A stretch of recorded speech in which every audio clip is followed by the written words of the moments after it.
Kembali lagi bersama kami di DG Finansial. Kali ini kita akan membahas apa yang bisa kita temukan di saham Koko di kuartal ketiganya, laporan keuangannya PT Wahana Interfood Nusantara.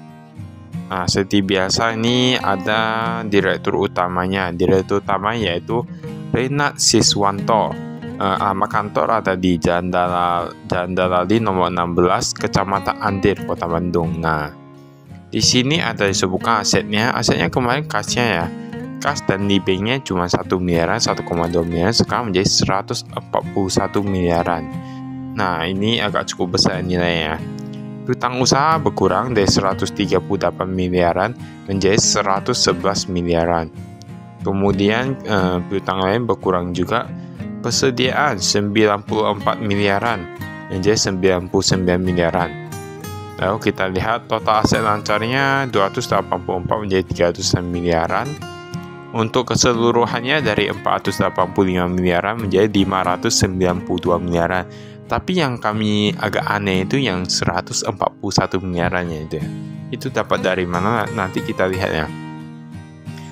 Utang bank jangka pendek. Utang bank jangka pendek tampaknya sedikit meningkat ya. Dari 71 miliaran menjadi 72 miliaran. Lalu kita lihat, nah ini total utangnya. Total utangnya berkurang untuk yang jangka pendek ya. 146 miliaran menjadi 113 miliaran. Untuk yang jangka panjang kita lihat, ini meningkat cukup banyak karena mereka ada medium term notes. Ini ada medium term notes kemarin cuma 49 miliaran, sekarang menjadi 200 miliaran. Ini sebenarnya menurut kami agak bahaya kalau bunganya tinggi ya. Total likuiditas jangka panjang 100-an miliaran menjadi 200-an miliaran. Untuk total hutangnya dari 200-an miliaran menjadi 300-an miliaran. Kemudian mengapa kami bilang bahaya kalau hutangnya banyak dan bunganya tinggi? Karena kan perlu dibayar lagi dengan bunga yang lebih tinggi. Kalau tidak produktif ya bahaya. Kemudian kita lihat total ekuitasnya dari 200-an miliaran menjadi 100-an miliaran. Artinya apa? Hutangnya itu meningkat dan ekuitasnya itu menurun. Dan mereka masih banyak pinjaman-pinjaman, tapi kita lihat nanti bunganya seharusnya bisa ada dikatakan tuh berapa persen. Penjualan neto itu menurun 133 miliaran menjadi 96 miliaran. Untuk beban pokok menurun, mungkin mereka berhemat, dan karena penjualan menurun jadi menurun juga ya. Laba kotor dari 22 miliaran menjadi 23 miliaran. Kalau kita lihat dari sini beban penjualan hampir sama, meningkat sedikit 2,1 menjadi 2,6 miliaran. Paling banyak penambahannya itu di beban umum dan administrasi 10 miliaran menjadi 16 miliaran. Kayaknya udah rugi nih. Benar kan? Ini untuk laba neto tahun berjalan rugi 5 miliaran. Pada tahun lalu masih untung sekitar 4,9 miliaran. Sekarang menjadi rugi 5 miliaran. Ini sebenarnya agak sulit ya. Tapi nanti kita lihat apakah ada hal yang bisa mengubah kinerja keseluruhan dan besar. Mungkin ada harapan ya.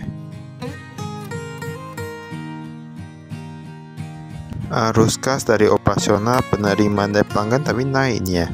94 miliaran menjadi 120 miliaran. Pembayaran kas kepada karyawan. Nah, ketika keuangan sedang sulit, tapi ini ternyata pembayaran kas kepada karyawan malah meningkat 8 miliaran menjadi 15 miliaran, hampir 2 kali lipat. Ini pertanyaan lagi. Ini apakah kepada top management, middle management, atau lower management seperti direktur, komisaris, manager, supervisor, atau hanya para karyawannya? Ini yang perlu dipertanyakan. Jangan penambahannya hanya kepada yang top gitu ya. Untuk daya operasional jadi minus. Untuk arus kasnya menjadi minus 2 miliaran. Bahkan pendanaan ini meningkat. Ternyata rata-rata mereka dapat dari medium term notes ya.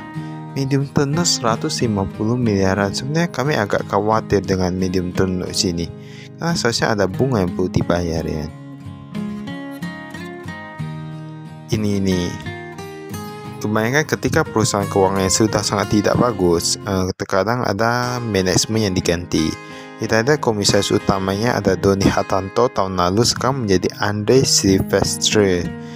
Nah, semoga Andre Silvestre ini dapat merubah kinerja perusahaan secara keseluruhan. Untuk komisaris utamanya tadi sama ya. Tapi ada juga tadi kayaknya direkturnya yang gak ada lagi. Maksudnya diganti atau gimana ya. Ini entitas anak usahanya ada PT Dianer, PT Winco, PT Biji Kopi, PT Wahana Distribusi Nusantara. Jadi gak ada yang berkurang kayak kepemilikannya.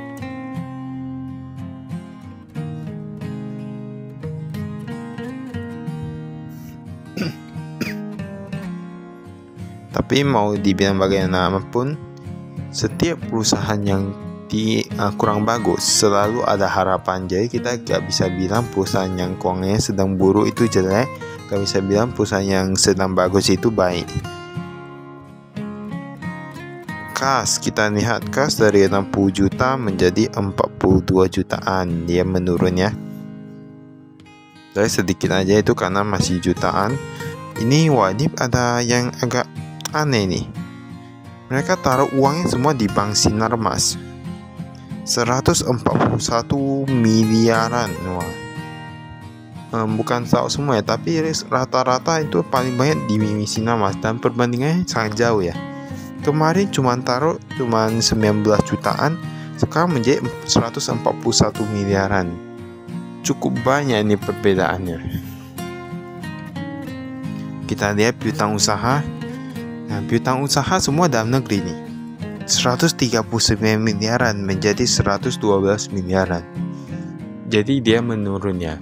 Setahu kami kan dulu dia ada ekspor, tapi kok gak ada piutangnya. Apa gak ada jual lagi atau gimana?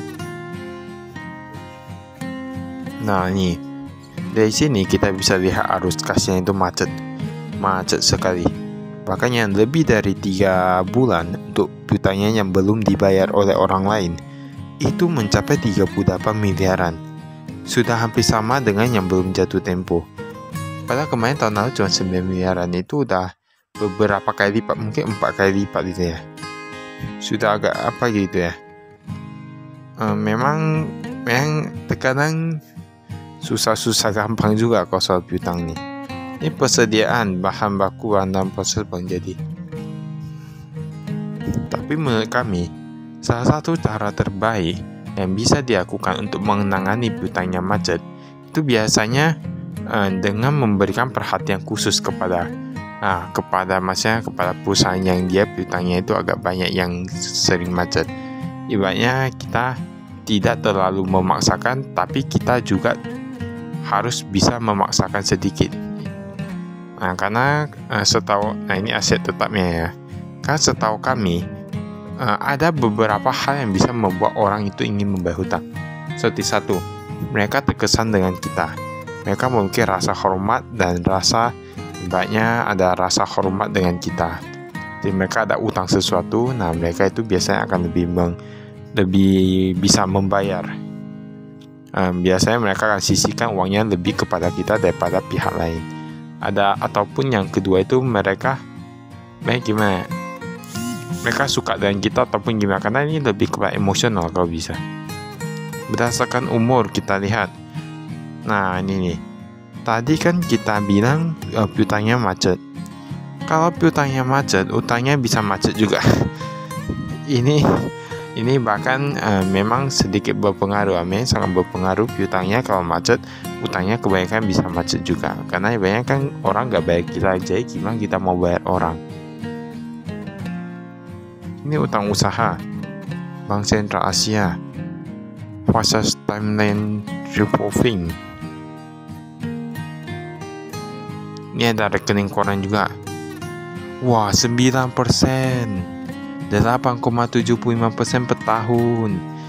Itu menurut kami jumlahnya itu agak besar. Bahkan hampir lebih besar daripada obligasi. Untuk beberapa obligasi masih lebih besar nih. Ini mau gimana ya bilangnya? Cukup besar sih. Kalau mereka tidak bisa memiliki tingkat return dari penjualan, keuntungannya itu lebih besar dari 9%, ya untuk apa ya kan? Jadi mereka harus mencari minimal itu pun 9%. Itu pun nggak boleh 9% karena mau bayar karyawan, istri, air, dan lain lagi. Saya ini agak sulit menurut kami ya.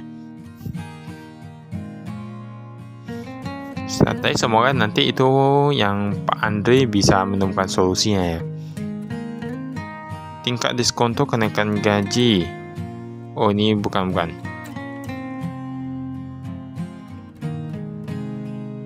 Nah, ini tingkat kenaikan gaji 8%-an. J agak tinggi ya. Keuangan sudah keuangan agak gimana gitu, tapi kenaikan gaji masih 8%. Pemegang saham paling banyak Mahogany Global Investment Pty Ltd 61,12%, Interjaya Corpora 5%-an, sama ya dengan tahun lalu ya.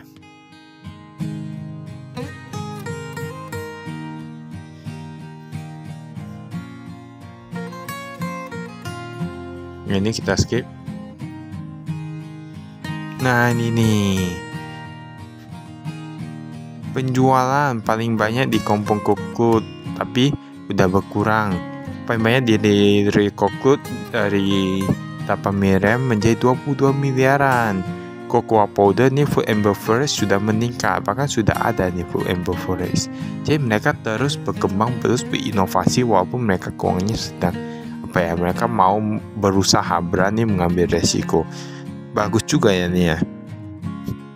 Dasar wilayah lokal. Wah, ini semua lokal, ekspor udah gak ada nih. Pantas kemarin kami pikir ada ekspor. Nah, ini Jeko, ini ada inovasi ataupun salah satu yang cukup bagus. Jeko itu besar, Jeko Donut and Cafe itu besar. Ini mereka sudah mulai bekerja sama melakukan penjualan kepada mereka 17 miliaran. Ini baru 17 miliaran. Nanti ke depannya kalau ada pengembangan lagi dan terbukti produknya itu bagus, mungkin akan terus meningkat penjualannya. Nanti kita lihat untuk yang nanti akhir tahunnya. Ini adalah salah satu hal yang bagus nih. Karena udah Jeko itu perusahaan yang besar dan bagus kalau mau kita bilang. Produknya enak, pelayanannya oke, dan tempatnya oke, bagus. Ini bang penjualannya.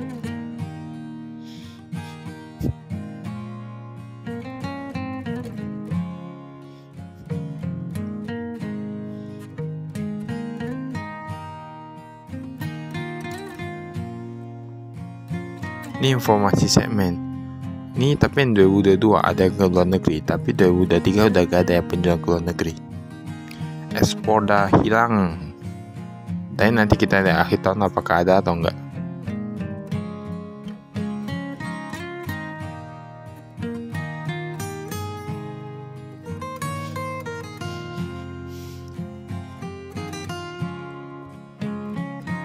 Nah, ini tapi udah habis ya.